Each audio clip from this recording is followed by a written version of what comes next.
Welcome back for part 2 of the Better Decisions podcast with Craig Studnicky. Hello, David. Thank you again one more time. Craig, as you know, or if you don't know, is president of ISG Related. He is also a serious analyst of the South Florida real estate market, very well voiced, and came on to discuss a little more than a month ago. It was the Q2 report that we went through, but just a few days ago, you snuck in Q3. You snuck in Q3, which is beautiful because it gives us something to talk about as we move on. If you haven't seen the first report, the first podcast, should I say, that we did, please go and watch it after this.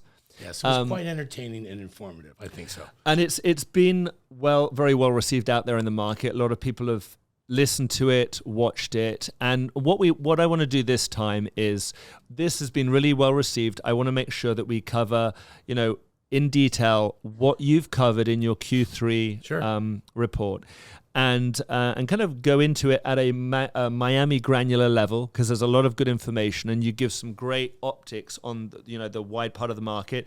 I'm kind of on the ground as a hyper granular luxury real estate broker in South Florida. Yes, I'm dealing with homes. Yes, I'm dealing with condos. If you get a chance, please read the attached blog to this video on our website, because we reference and cite a lot of good article information. As we always say, news out there is not always accurate. We don't have a dog in the fight. We try to keep this unbiased. I know that news can sometimes be a bit salacious, and naturally it's designed to elicit a reaction. Yes. So you have to take it with a pinch of salt. As I said to a client yesterday, please do your research. Please look at this independently through your own eyes and take what you need from it. And without further ado, let's crack on and look at Q3. All right. Yeah. So we start off with, let's discuss the interest rates, because that's the first thing on everyone's mind, which is the market being affected by the interest rates. Well, how about Chairman Powell yesterday? Didn't you think he was going to raise rates? Because I did. I was told for sure you're going to have another 25 basis points adjustment upward by October 31st. Well, today's November 2nd, actually, and so we went past that with leaving it unchanged, and he telegraphed that he's kind of happy, I'm so paraphrasing, with where inflation is, because it's just under 4%. A year ago it was 8%. Yeah. His target is to get it back to 2 and 3. Yeah. Although I suspect that when it gets closer to 3, forget 2 and 3, that's when you're going to see rates drop. Well, it's interesting because as he says, look, I'm neither here nor there, I'm not going to, he didn't say he was going to raise them. True. And the fact that he said he's not going to do anything right now suggests that it's actually been on the downward trajectory, which means that if you just extrapolate the line and don't mess with the dials, we're heading the right direction. 100%. Really, everybody's watching this podcast, take that to the bank. It's going to happen sometime next year, because inflation is edging much closer to 3% than it is at 4%. You're right on. Yeah. Right. And that I learned from my son, who works for UBS Bank. They check this stuff only all the time. And rates need to come down for a whole bunch of reasons that we sort of touched on earlier. Maybe we get into it in today's podcast. Absolutely. And as we look at that and we then look and reflect on the local market, we were looking at seeing how the general economy is being affected, because one of the things that as we sit here in Miami, we do appreciate that New York and California, where you sit there and things aren't as, say, buoyant and as strong as they are in the Miami market, that it's hard to say how can you be so bullish about the Miami real estate market, because if you're sitting out there, you don't see what we see. Correct. Most importantly, you don't feel it, because we do work off our feelings. We're human beings. We're naturally driven off our emotions and what we've observed out there. But if you look at like the general, let's say the dislocation of economy, the middle market, which we started to touch on before rolling, was middle-level banks and middle market. I say bankruptcy. Middle markets are getting hammered. Mm-hmm. Yes. Expand on. You obviously mentioned those middle banks obviously suffering a little bit. Well, yeah. There's a lot. This year we had Sovereign Bank. You had Silicon Valley Bank and Credit Suisse. They went under, and Credit Suisse was acquired by UBS.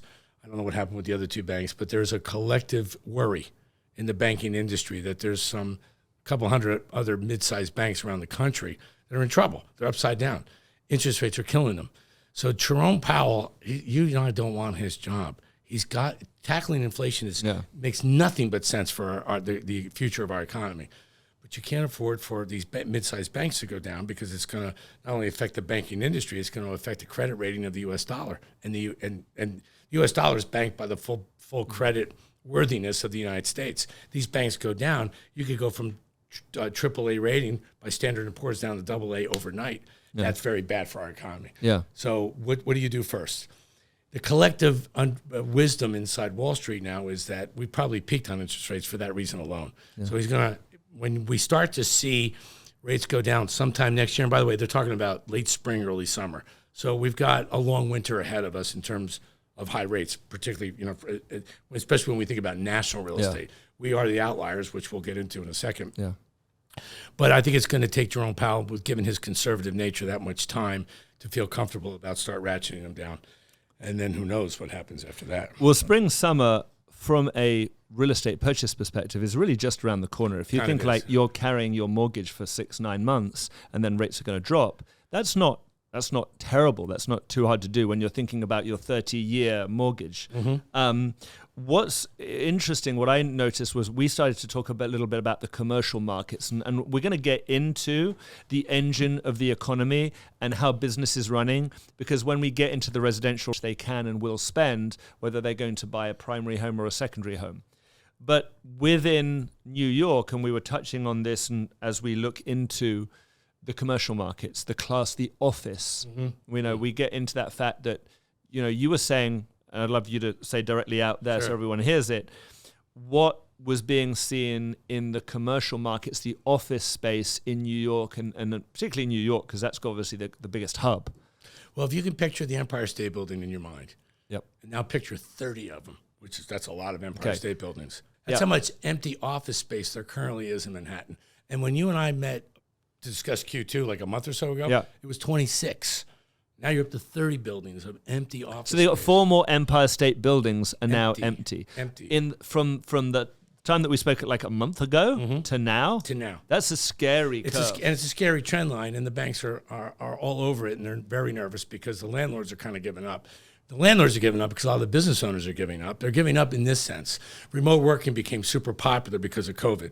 Well, now the employers who bitched about it are now accepting it and realizing that if the efficiency level of my employees is just as good, what do I need all this office space for? What do I need to pay for their transportation in and out of this city for? What do I have to worry about their safety? Because sometimes you've all heard of accidents on the New York City subway. Not accidents, sometimes they're just robberies with weapons. Yeah. I don't have to worry about any of that stuff as the employer. I can save a boatload of overhead if I don't have to pay all these office rents, and my office space is empty anyway. I'm sharing this with you, David, because that's the new collective conversation that's going on in a city like New York, and I'm sure it's happening in Los Angeles, Chicago, and San Francisco as well. Chicago for sure. I mean, we have the same stats coming out of Chicago. But if you imagine that, so on one side, this is a statistical fact. This isn't like an opinion. This is actually mathematical fact of what's available in, commercial Class A office space in New York. At the same time, we moved to Miami for a moment. Yeah. And how much occupancy do we have for Class A office space? 1 or 2%. It's just the opposite. I'm saying 1 or 2 because somebody's moving out, somebody's moving in. But here's the crazy thing, and I'm kind of jumping all around here, but we've got to cover this.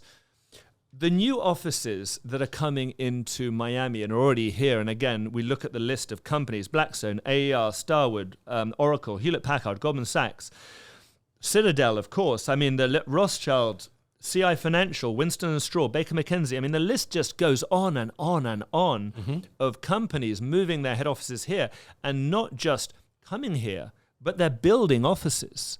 There are 4 major new Class A office buildings announced in the last 30 days mm-hmm. in Miami.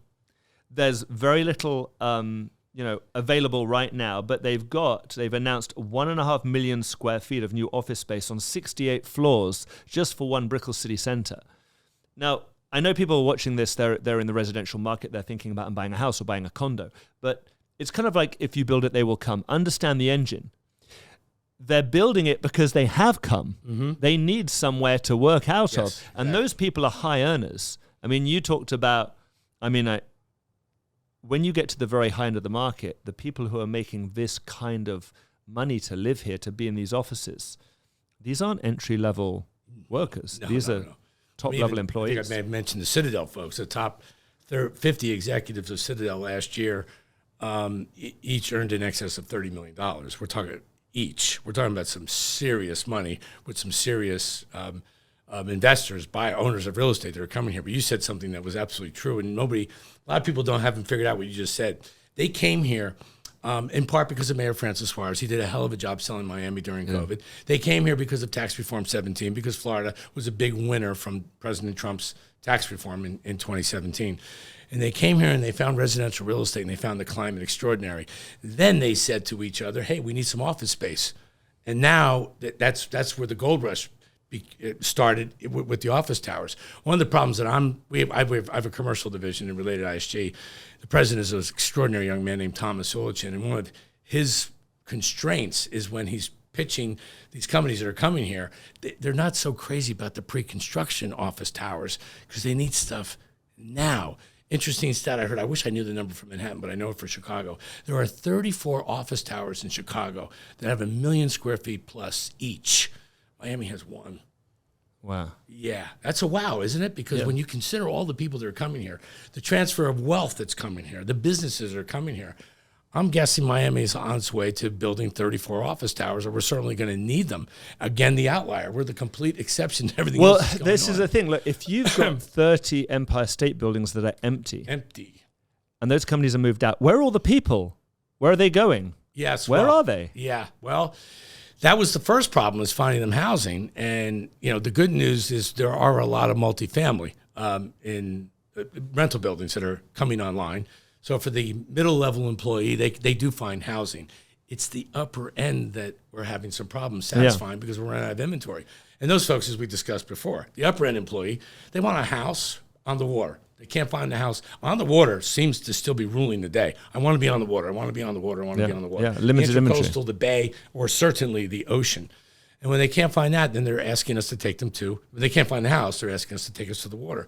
And now you and I, as we discussed earlier, we're having a hard time finding inventory on the ocean, on the intercoastal, on the bay. Absolutely. We actually have. So off the bat, given this is Q3, I dug into the numbers and I said, okay, let's do some research into this and look. And given the fact that we're sitting here in our office in South Miami, surrounded by Ponce Davis, Pinecrest, Coconut Grove, Coral Gables, all the markets that the primary buyers who often will move to Miami move and focus heavily on here. They also buy on the beach, don't get me wrong, in other areas, but the highest concentration is here because it's very commutable to Brickell.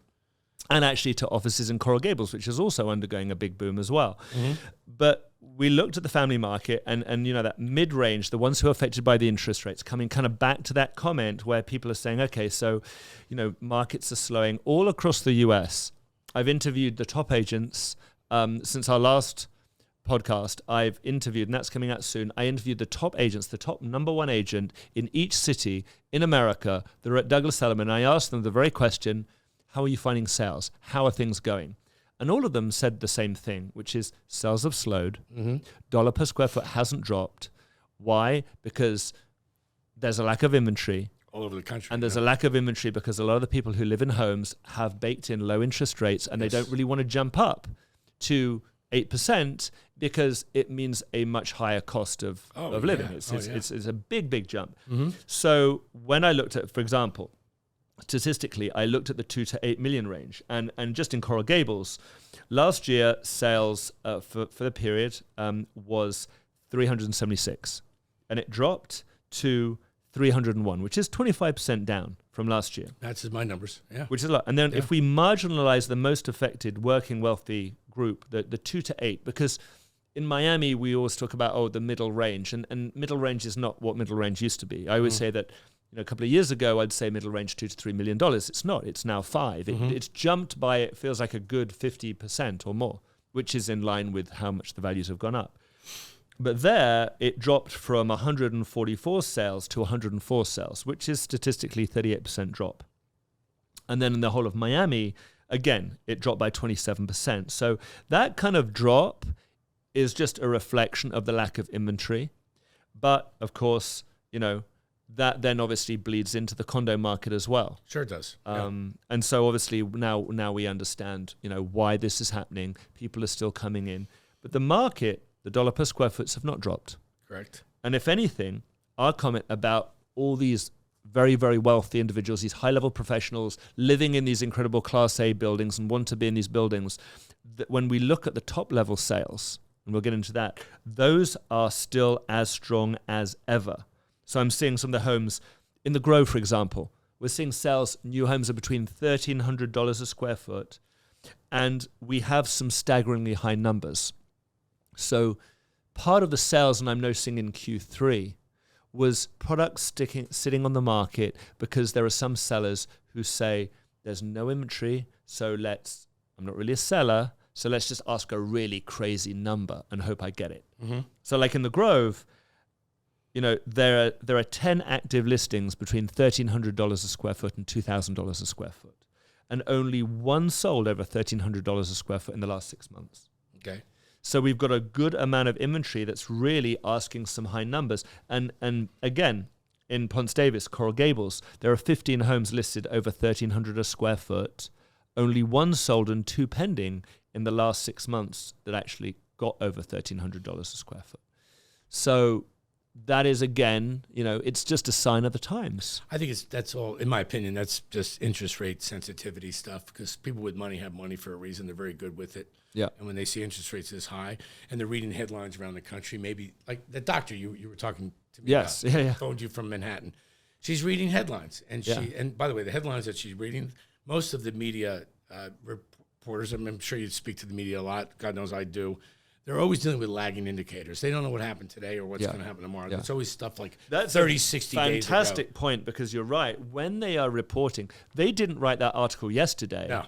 They wrote it months ago. Exactly. And our world, particularly in South Florida, changes all the time because of the population just continues to mushroom and mushroom and mushroom. We're getting bigger. We're getting wealthier all the time. The condos that I know I reported on in Q3, it kind of surprised me. We doubled the amount of sales year over year of condos on the beach from Miami, Fort Lauderdale, and Palm Beach combined of $20 million. I mean, before COVID, you sold 2 or 3 a year in the Tri-County area.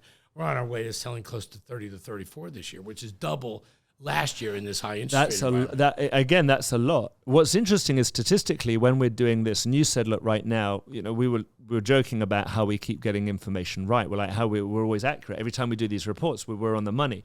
Yeah. I just realized that, given the fact that the news is running 60 to 90 days behind us, right, what we report on now has already happened. Yes, exactly. But it's just happened now, but it's not getting reported on by the news for another 9 months. So what we're seeing isn't actually getting out into the public domain for another 90 days. So what we're giving you really is fresh data. We're giving you fresh data. We're giving you 90 days before what the market's really going to tell you that you're going to read in the newspapers. Yeah, this moment right now. You and I are playing Monday morning quarterbacks in games that we both played.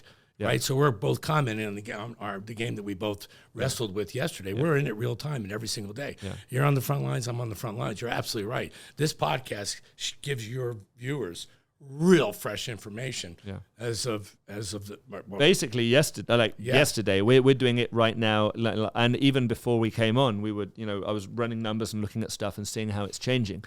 Obviously, your point about how these big sales have doubled, we're seeing a lot more big sales. You're absolutely right, and what we've seen right now is, and I've got some of this data that we're looking at, or as data as I call it from the UK. Potato, tomato. So it's interesting because I've seen obviously big sales continue out, and again we can flash up some of the sales every few days. There's a big sale that comes out. I have noticed a little bit, I got to say a little bit, of some of the stuff that was, let's say, I'm not calling it's not that the market corrects, it's just there is some product that gets overpriced. That's it. That's all it is. It's a seller who's overambitious, and then they said, you know what? Yeah, I am a seller, and I've seen a few sales in the last week. And again, as we sit here, right at the beginning of November, I've seen a number of sales, stuff go from 20 million to 18 million, or 25 million to 20, or if I've seen it from 35 to 30. Mm-hmm. That is not a market going down. That is merely a reflection of some individual sellers deciding that they're going to get a little bit more real now, and they've tested the water. Yes, exactly. That's it. And by the way, I've had some conversations with some high-end single-family home buyers that are also waiting for insurance costs to kind of level out, because flood insurance in South Florida, particularly if you're on the water. Oh, crap. Let's get on to that one. Tripled, right? Since Hurricane Ian, which happened, 18 months ago. And so I do hear, I've had quite a few high-end buyers that can afford anything. And when they hear what their flood insurance is, I shouldn't be laughing because it's astronomical. They want to wait to see what may happen with that. I always caution them, if I were you, this is the only house on this particular street that fits your criteria. Seriously, it's your money, I understand, but I wouldn't wait for insurance costs to settle because that may not happen for a year or 2 or 3, if it happens at all. Yes. It's one of the things that's constrained new construction actually getting built. That's the new construction conversation. Again, it is in line with insurance because, look, when you've got a brand new home, you're elevated, you're raised up. We had this conversation in the last podcast that we did, but it's such an important thing to go over again because it's such a big play in the reality of the decision making, not just homes but condos of course as well. Condo fees have basically doubled in the last 2 years. I don't care where you are. If you're doing it properly, well, insurance costs have tripled. If you're a brand new condo, because of what happened with Champlain Towers, the state of Florida now requires all developers of new construction to include reserve for replacements. Yeah. We never had to do that before because of builder's warranties. Yeah.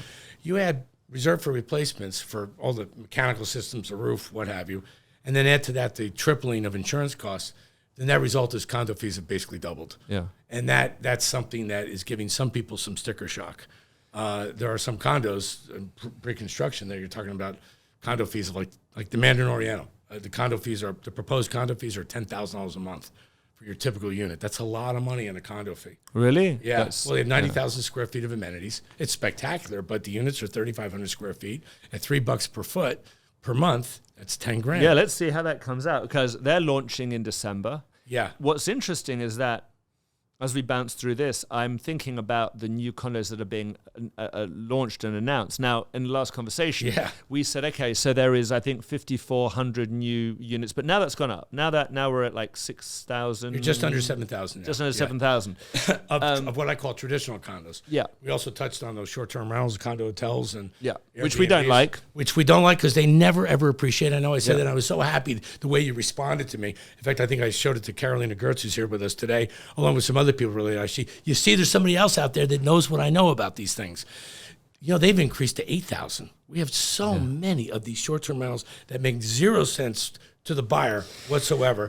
Not enough of the traditional condos. The problem is human beings by their nature, Craig, and you know this, and we see this all the time. People get suckered in, they get seduced in by what they call short-term gains. It's like the rosy picture, everything. Look, if everything works out great and you're renting 365 days a year, but that's not reality. And so these short-term rentals become, fundamentally, it's very short-sighted. It's what you call penny rich and pound foolish.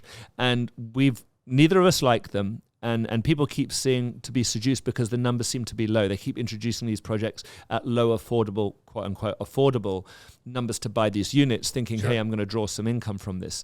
It hasn't worked out well for the housing market, the B&B housing market. That's taken a 20% pullback.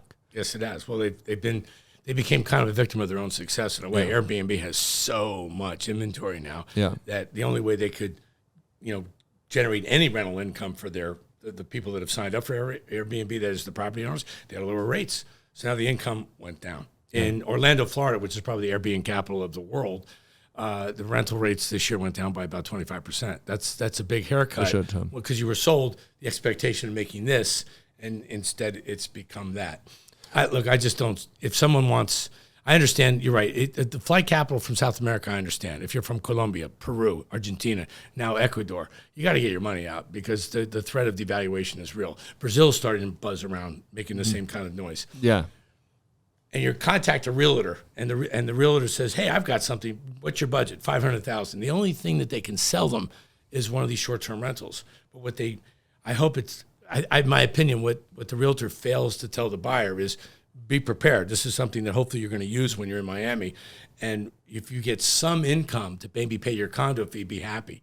I don't think that's how they're being sold. I think they're being sold with huge rates of return on annual income, and there's going to be a lot of disappointment in the streets of Miami when these buildings ultimately get built. The irony is that you don't have to take that unnecessary risk. The weird thing is, the reality is, and again, we look at it and I'm going to get into the population growth. Sure. Let's go into that because we're bouncing all over the place. But there's a lot of stuff to cover, and it's all kind of enough with short-term rentals. We see it the same way, and eventually so everybody else. But it's interesting because people will then say, okay, so I am a buyer. I am looking for a potential condo. Okay, sell it to me, guys. Tell me like what's going on. What should I get into? We talked on about how the economy in Miami is very, very strong. The commercial market's doing, and people are moving in. Yeah. And you touched on within your Q3, you talked about population growth, and we looked at how Miami, and you pulled up. Did you like that 100-year? I loved it. It was so cool. Thing? Yeah. It was really. You know, I was just trying to bury the needle on that article that came out in The Real Deal that said we lost 83,000 people since the pandemic. I said, well, that's not totally true because we added 209,000 people. They left that out. But you know what? I'm getting a little tired of playing this, of constantly fighting in round 12. Let me give you a 100-year look of what's happened to the population of the United States and how Florida fits into that. I knew that everyone was going to find it entertaining, but I also did it, David, to make a point. Would you stop with this year-to-year measuring of our population? There's nothing that's stopping the growth of Florida or the popularity of Florida. Nothing. So there's your 100-year retro. Take a chill pill, relax, and when you hit your knees at night, just pray for interest rates to come down because that's the only thing that's holding us back. For sure. And I actually dug into that. I went a little bit deeper and I said, all right, so let's look at what we've seen. And I pulled some reports. And what I noticed was two big things, obviously, that I kind of pulled up. The young professionals. There was an article that came out, and it was actually smartadvisormatch.com, and we'll add it into the bottom of the screen so you can read up on this. Don't take my word for it. Just look at the information that was put out there. Florida gained, and again, young professionals are the they're the future. That's what's going to happen in 5 years because those young professional earners become higher, middle-aged earners, and they become the top-level earners after that. Just like you and me? Just like you and me. I mean, again, I was saying if I reflect back on what I was making when I was 26 or even 35, and now I'm 48, it's very different. Yes, you have a much different tax problem now, I have a different tax problem. Although, okay. It's a nice problem. It's a nice problem to have. So, but interestingly enough, if you look, and those earners, what they classify as over $200,000 a year. So just to be clear, this article talks about over $200,000 a year. There was a net gain of 2,175 high earners, okay? While Florida, Miami expanded on it. New York and California actually saw a drop. They actually saw a pullback. New York less 5,062, California less 4,495. Okay, and obviously these guys are obviously paying taxes as well. But these young rich professionals are choosing, and the number one city that they're choosing, Miami. Yeah. Always over and over and over again. And I'll tell you where these guys move because I'm on the ground and we're on the ground doing this. So this is not academic. This is real world. We see it every day. Where are they moving? Brickell, the urban core. Brickell, downtown Edgewater. That's where they want to be because that is where the action, the highest concentration of nightlife, of restaurants, of shops, of 100%. Just that crowd, it's all there. So when you look and then you see the commercial offices coming up, the Class A, and you see the condos going on, these guys obviously are, they're setting the stage for what's going to come in the next 5 years. Yes, for sure. Listen, I had the privilege of selling Brickell City Center, the condos there for Swire. And what you just described is, in fact, Brickell. It's those young professionals, and I mean, for me, they're getting younger all the time, but they're from 25 to, say, 40 years of age. Yep. You walk the streets of Brickell, and it's like Manhattan with nice weather. That's what Brickell is, and they love living there. They also work there now. And you're right, they've got all the restaurants. They've got all of the social infrastructure you need to have a wonderful life. Those folks that are coming with these companies, that's where they're buying, that's where they're paying rent, and they've jacked the rents up a little bit. And that comes into the rental, because here's the thing. What does this mean for you as a potential buyer or seller? If you're watching this and you're in Brickell, or if you're thinking about buying in Brickell, what does this mean to you? This population, these 2,175 people, high earners coming in, they're not all buying. They're actually, a lot of them are actually going to come in and acclimate to Miami, and they're going to rent, because Brickell was... It's still a rental market. I've always said that. They're going to rent for a while until they figure out which neighborhood they want to live in. They may drop anchor in Brickell, but they're going to give themselves a year or two to figure out where they think they want to live. And what happens if they meet someone? Like you met your wife. I was the same. You end up having children. Yeah. Brickell, it won't be your solution. Then you're going to be looking for the burbs. Try to get into the Grove. Try to get to the roads and Shenandoah and those areas. And that's exactly what we're seeing, and we're going to continue to see as they come in.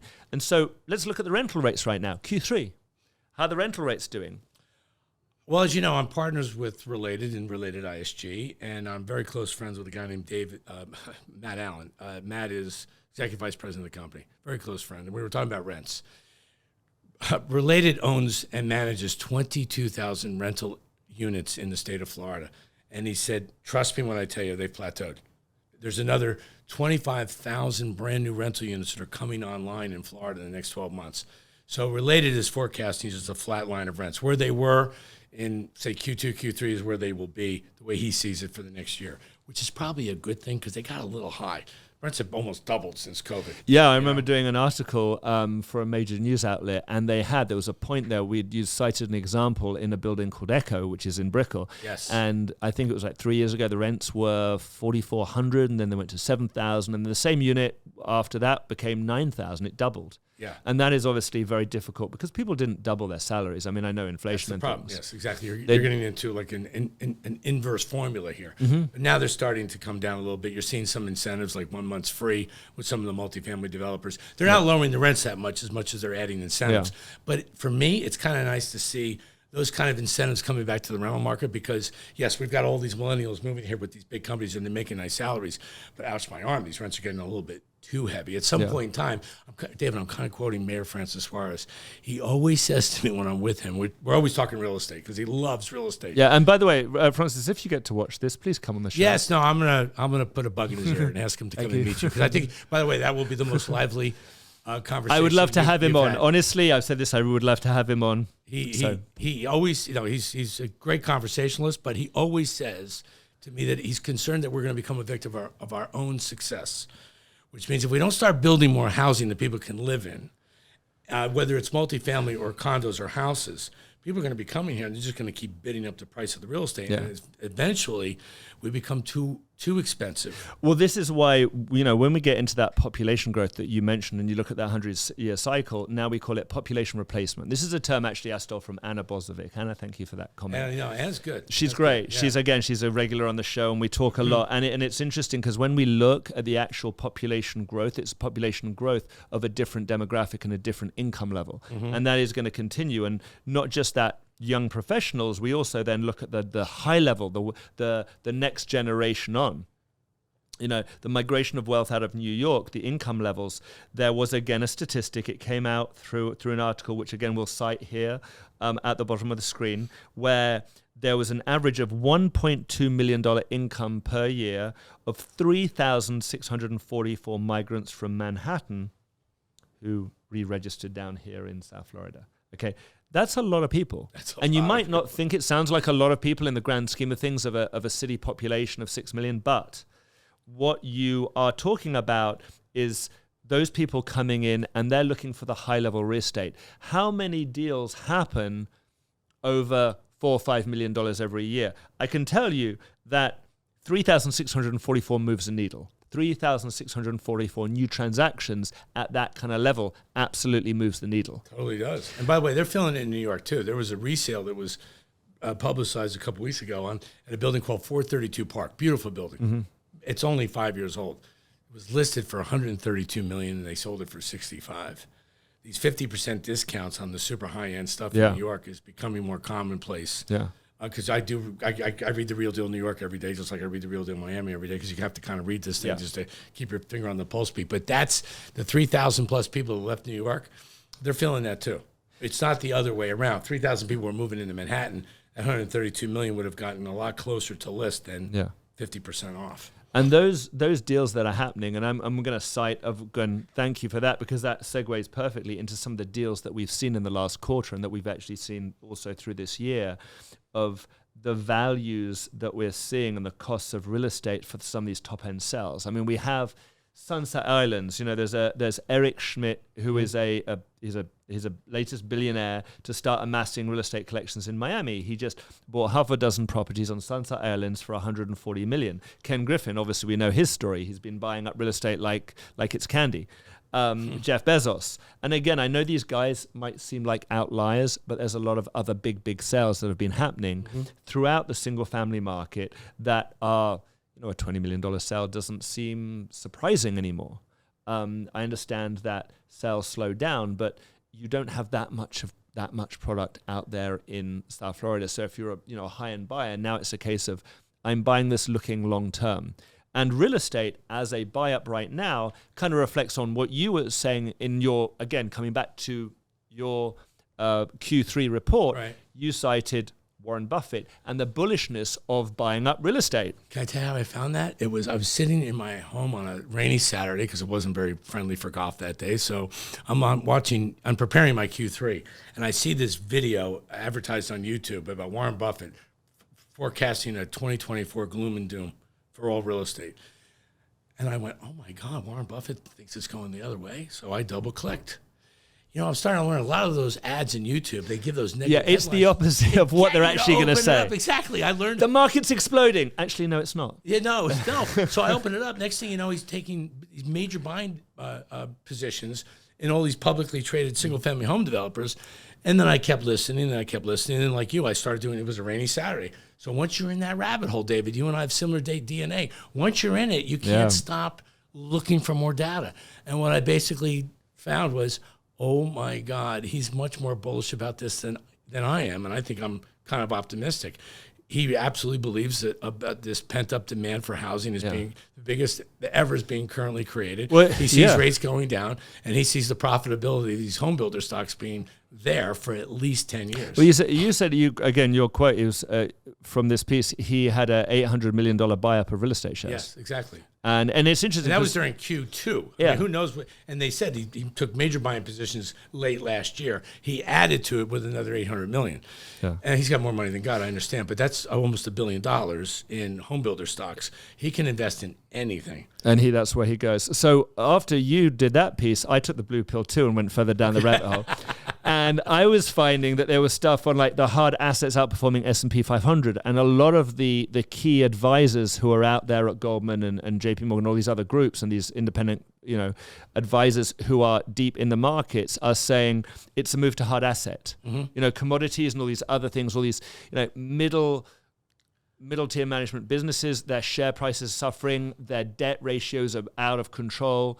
They're having a really hard time of it. And so a lot of people are moving into that hard asset, and real estate is about as hard as it gets. Yes. So, that just is, again, a reflection. Warren Buffett's one guy, one company. Again, he's a big, big player. But there's a cascading effect of that. And again, based off a shortage of real estate supply across America. Well, think about what you just said a short while ago. You talked about Schmidt. You talked about Warren Buffett. Not Warren Buffett. Ken Griffin. Yeah. And Jeff Bezos. Yeah. How many cities in the U.S. can talk about those three guys acquiring so much real estate in any city in the United States like they're doing in Miami right now? Why they're not doing? Why are they doing it? Are they just doing it because they're super rich and they're bored? No, I don't think they're just doing it because they're super rich and bored. They've studied. There's a strategy at play. They've studied all the metrics, and the only thing that's concerning them is our ability to build more. Yeah. Faster. And the only thing that's holding that back now is interest rates. And that is still the case. I mean, statistically, Q3, reflecting on the fact that it is a Q3, podcast, inventory for new product is still painfully low. Yes. What expands on that, which I'm going to kind of touch on right now, and we were looking at, okay, so very high-level real estate being bought up in the single-family market. But what about the condo market? What about the new construction market? Well, I dug into that too. I kept taking it. I took another blue pill, and I looked into that. I was up for a week. And I called all the head developers and all the guys, and I know all the guys in all the different projects, and I said, what are the big sales that you've had? What are the huge deals that you've traded this year? And you know what I found, which I say it didn't surprise me, but it was good information to know.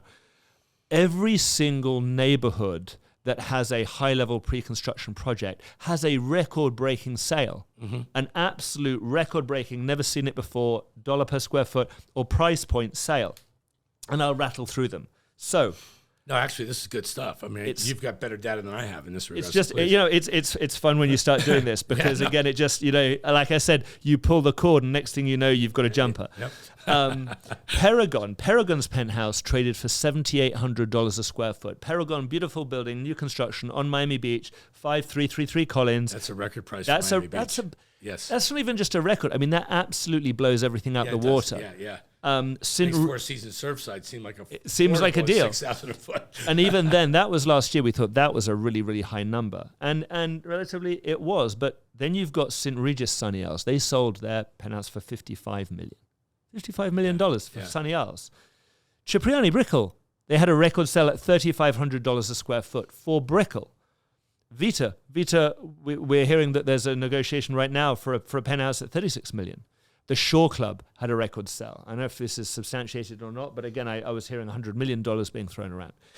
These are not just big numbers; they're enormous numbers. Enormous. But and by the way, it's interesting what you said. Every one of those is Miami. By the way, I've checked. They're all Miami and different neighborhoods. We have higher trades on these condos, much higher than Palm Beach. And you would think it would be the other way around. It's not, David. I looked it up. Yeah. All these examples you gave are spot on.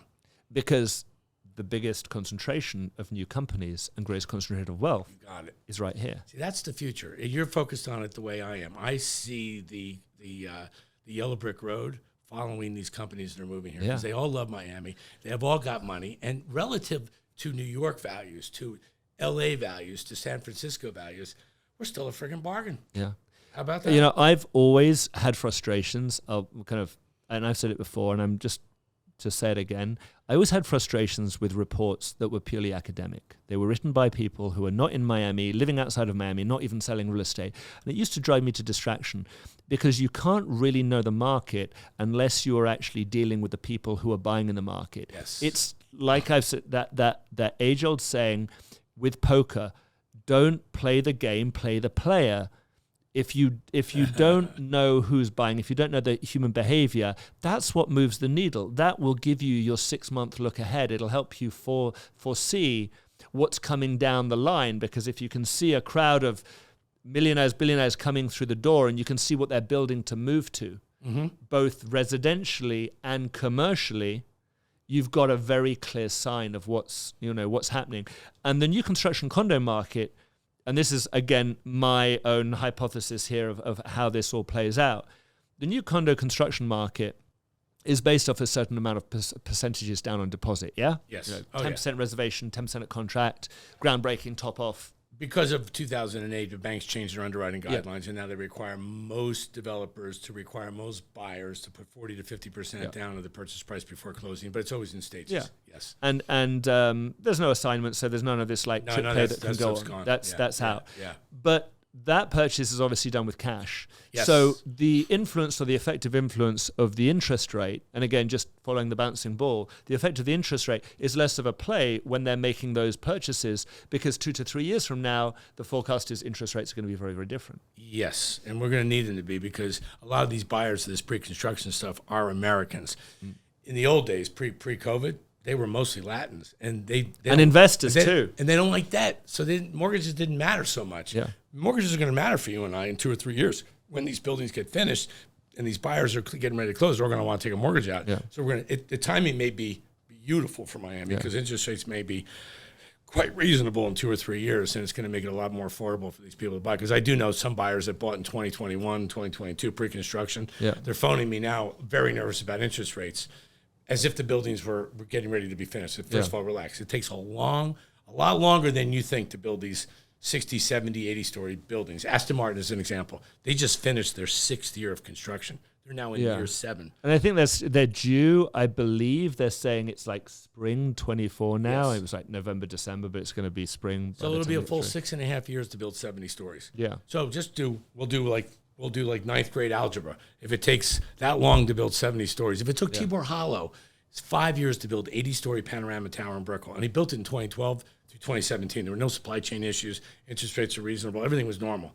So just do some simple algebra. How long will it take to build that 80-story building, that 100-story building? Well, when you talk to buyers who bought that stuff, and these are the conversations that I'm having, I give them this kind of math, they're kind of disappointed about how long it's going to take to build the buildings. Yeah. But they're happy because they know that interest rates will be in a much different place than they are today.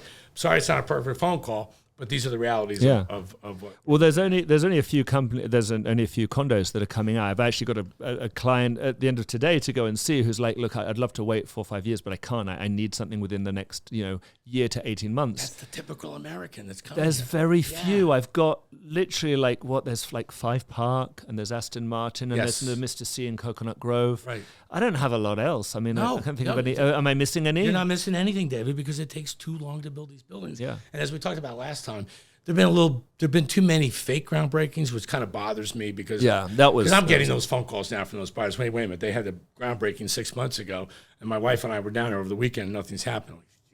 I know I'm speaking for the developer. I'm managing RelatedISG.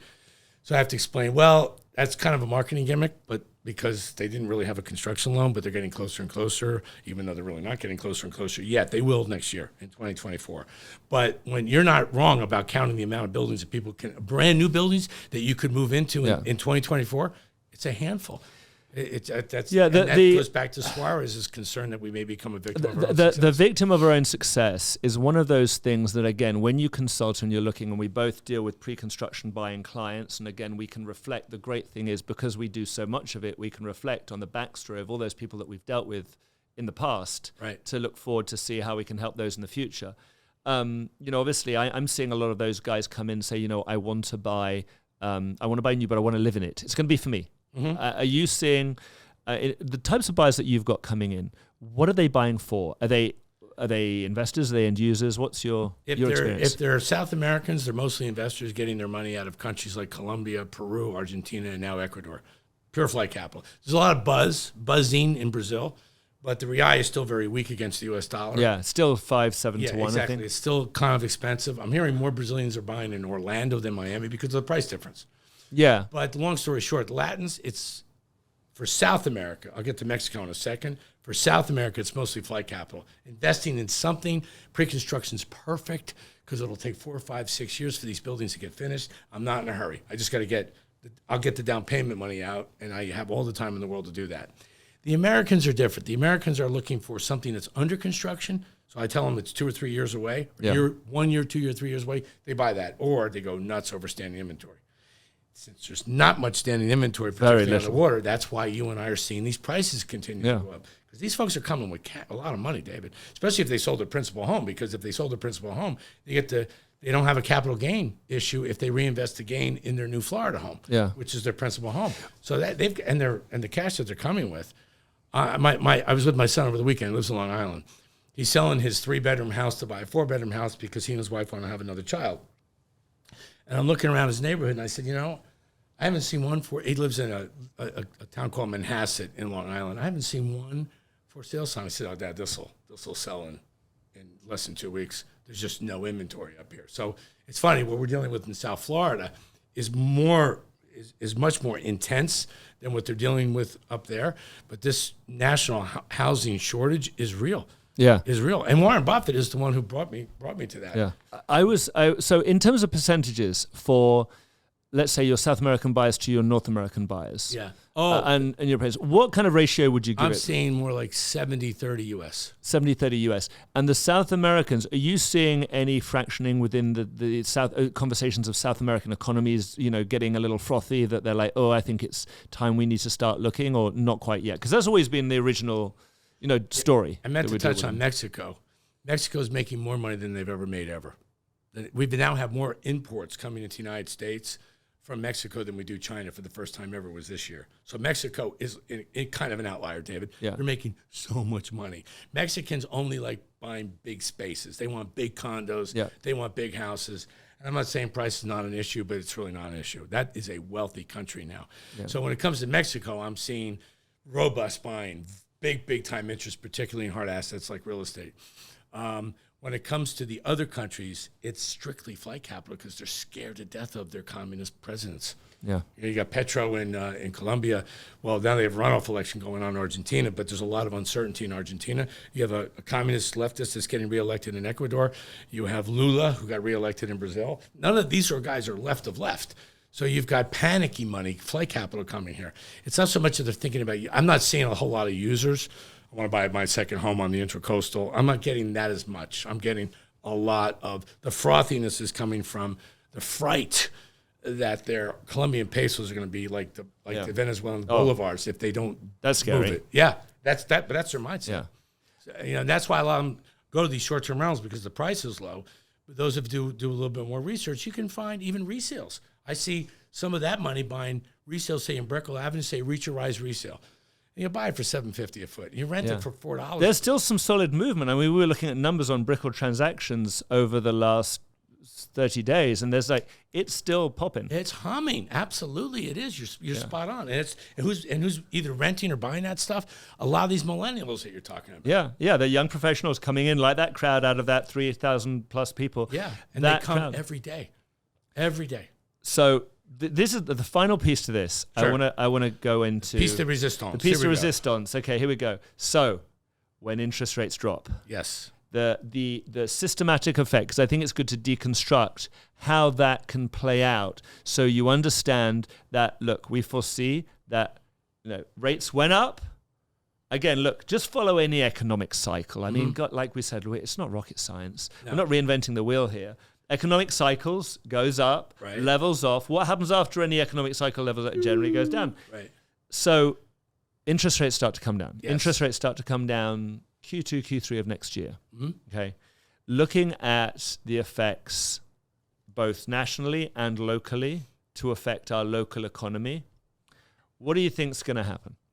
There are now 53 pre-construction condos. Forget the short-term rental stuff. Just traditional condos that are being marketed, pre-construction, in Miami, Miami Beach, Fort Lauderdale. Yeah. There are 12 that are actually under construction, all of them but one. Aria Reserve is the only one over 30 stories. The rest of them are all under 30 stories, and that's why they're under construction, because there was enough concrete, glass, and steel to build them. Interest rates go down. Following David Siddons' hypothetical example, that leaves about 41 pre-construction condos that really need to have a groundbreaking. You'll see about 30 of them next year. 10 of them you'll never see get built. And the reason I say that is because if they were underwritten in late 2020, they didn't sell them for enough money, because construction costs are up and they're not going down. It's just, they're good, maybe down by 5%, but they're not going down by 30 or 40%. Yeah, which is why you got to choose the right building, and that's what we talk about. Yes, exactly. And we know. So I think you're going to see 30 groundbreakings next year. I think, assuming interest rates come down, you're going to see the average price of a house. I know this is going to sound nuts. Go up by anywhere from 15 to 20%. 15 to 20%. Yep. That's a big bump. That's a huge bump, because I'm telling you, this pent-up demand is real, and there's just too many people moving here. Condos I see going up about 10%, not as much. Listen, I'll tell you a secret. On the David Siddons show, when I did Q3, I linked all the condo inventory and the single-family home inventory together, because the single-family home inventory in South Florida is scary low. And I didn't want to frighten people. I promise you I didn't. Yeah. So I linked them both together. And linking them both together, you're still at an all-time low, low of residential inventory for sale, whether it's a condo or it's a house. But the reason I'm being so bullish on single-family homes, assuming rates go down by 100 or 200 basis points, which is not much. It's not much. It's not much at all. You could see prices of houses go up by 20% next year. The demand is still coming. These 174 companies, I got that from Mayor Suarez's office. I think maybe when I was here a couple months or so ago, it was 163. Now it's up to 174. 62 or 63 are already here. The rest are huge companies that are. That's a lot of people. That's a lot of people, Craig. Yeah, but it's only a third. I know that's my point. Coming. That's so many. Common sense says there's got to be more than 174. It's simple. It's literally math, isn't it? I mean, it's math. 1 + 1 = 2. So on those rainy Saturdays when I'm taking my blue pill and I'm going down my data rabbit hole, I start putting all these macro facts together and go, oh my God, if the population continues to grow the way it's been growing, if these companies that are now 174 become 210, David, if you've got a house near the water or on the water, it's going to fly. Well, I've got another variable to add into this equation, and we talk obviously about people domestically, and again, getting into this, okay, so rates come down. No, I can actually go out and I can buy something. It's a little easier for me, and maybe some inventory frees up because people then want to move up. Yes. I call it, and I kind of coined this, I call it upscaling musical chairs. Because what's going to happen is that everyone moves up. Everyone moves up the next level. Everyone dances around the chairs, and they get to move to a nicer chair. Yes. So they go from an office chair to an easy chair lounge, and then they're going to go to the Queen's throne. Yes. But it's not just Miami. It's the guys in New York and California. I deal with a lot of people who are elsewhere, Boston and New York and LA, and they're saying, I'm selling my house. Or they were going to sell their house, but interest rates again start to reflect and control them. But when rates drop, they're buying markets, and their markets are short of inventory too.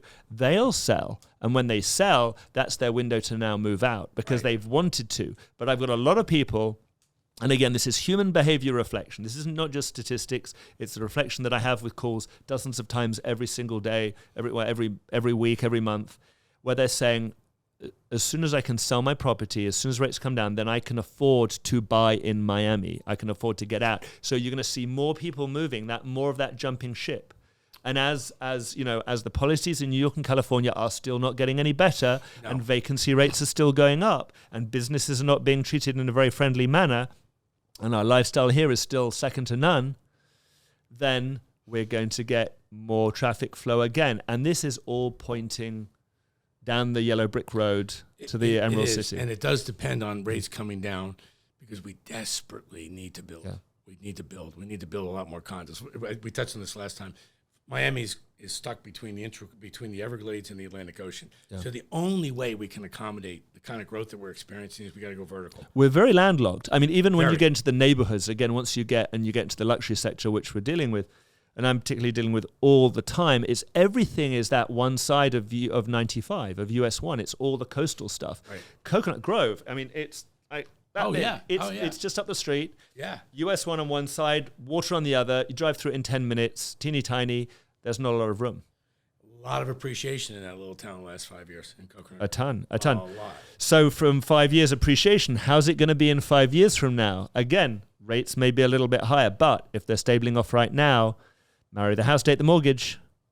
Even I actually had a chat. Finally, JP Morgan was telling me last night at an event, hey, we will do loans now, which are variable, and obviously they'll go to your favor moving forward potentially, and most likely. But they were doing 0 down for these high-level earners who have a lot of liquidity. And, of course, they'll give them 6% on a CD, and that means they're paying a point and a change on their mortgage. And again, they're getting, I think, the big guys, the wealth, the banks dealing with the very, very high level earners. They're getting very creative. Yeah, they are. And that's going to push that creativity will push that luxury market further up. I got pitched yesterday hard by Citibank to get involved in mortgages with RelatedISG. And I asked this guy, I said, are you offering all of these? They've got a 95% LTV package with no PMI, and they'll pay $700, $800 towards closing costs. I said, whoa. Is this a national program? No, it's for South Florida. Okay, I got it. So they're treating us differently. Yeah, as they should. If you ran the bank, you would too. Well, you'd look at the risk. Who's risky? Who's not risky? Where are people moving to? And what kind of people are moving to? Because these guys have calculators and they know how to add up. They sure do. A little faster than perhaps everyone you and I. watches this. Look, I like to think that everyone who follows us is more analytical, more thoughtful, more understanding, and does their research, because they don't just sit there and read the national press and say, well, I'm just going to regurgitate what I saw in a national magazine, which has been generalized or sensationalized. But this is obviously backed with all the data. I always thank you for doing this with us. We will continue this dialogue journey. As I told you, I use you as a reference. And likewise. I use Anna too. There aren't that many resources that I can use when I'm preparing my Miami report, and I take a lot of personal pride on it because I want to be right, and I want to be a little dynamic, and because we've got a bunch of agents that work for me and they rely on me to point them in the right direction.